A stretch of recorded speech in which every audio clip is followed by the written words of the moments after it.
Hi, I'm Naughty from Guilds Are Serious, and today I'll be explaining the Ignis the Furnace Master fight in 25-man Ulduar. The first ability I'm going to explain here is Flame Jets. When Ignis does Flame Jets, he's going to shoot everybody in the raid up into the air and do a little bit of damage to them, which you're going to have to raid heal through. What's really bad about Flame Jets, though, is that if you have a healer or ranged DPS casting a spell, they won't be able to cast any spell like that spell for another 5 seconds, so you really need to not be casting if he casts Flame Jets. Healers especially can't be locked out because this is a really heal-intensive fight. Ignis, in addition to hitting incredibly hard on the main tank, also has an ability called Scorch. Now, Scorch is going to do a bunch of AoE damage in a conal area in front of Ignis, which is why the main tank has to face him away from any melee DPS in the raid.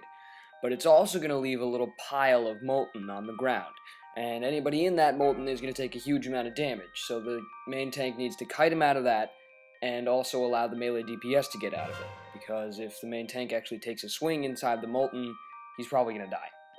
To give you an idea of how heal intensive this fight is, we used 7 healers for this.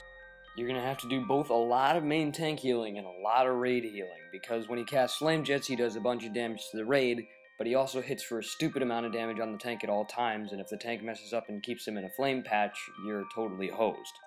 Now, if you thought the healing in this fight was bad enough already, he also summons adds, which need to be off-tanked, and each add that's up increases Ignis' damage done by about 15%, which is really bad when he's already hitting for about 25k.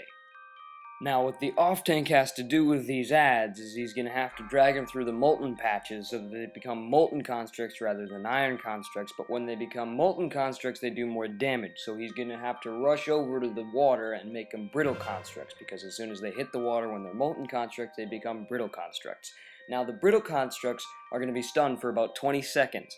and while they're stunned they're also going to have a 50% extra chance to be crit by one of your ranged DPS. And you're going to want the ranged DPS to immediately switch over to that guy and hit him for at least 5,000 critical strike damage, and then he's going to shatter and do a 20,000 damage AoE to whoever's in a couple yards of him, but because he's already stunned, the off-tank should be away from that guy, and the ranged DPS isn't going to be close to him anyways because he's going to be with the rest of the ranged, and that's in the middle of the raid.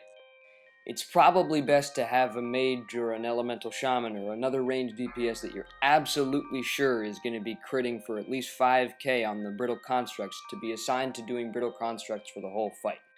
The last thing that Ignis is going to do that's going to be a strain on your healers is Slagpot. Now, Slagpot is an ability where he grabs one random raid member and puts him in his little lava pot on his stomach.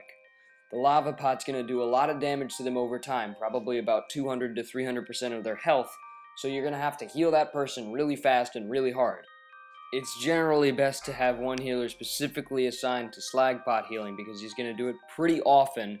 and it's kind of bad if you have someone die to Slagpots because none of the healers knew what they were supposed to be doing. Now, there is an upside to being Slagpotted. You get a really cool haste buff for about 10 seconds after you're Slagpotted, so if you're a healer you want to heal really, really hard for those 12 seconds, or if you're a DPS you want to DPS really, really hard, or maybe you want to pop Bloodlust, who knows, but you really want to blow all your cooldowns while you have that haste buff, because it's going to help a lot for when you're healing or DPSing. So that's pretty much the fight. You gotta tank like crazy, heal like crazy, and DPS like crazy. It's like all the other fights in Ulduar. So, thanks for watching Guilds Are Serious' guide to Ignis the Furnace Master in 25-man Ulduar, and remember, 25-man Ulduar is serious business.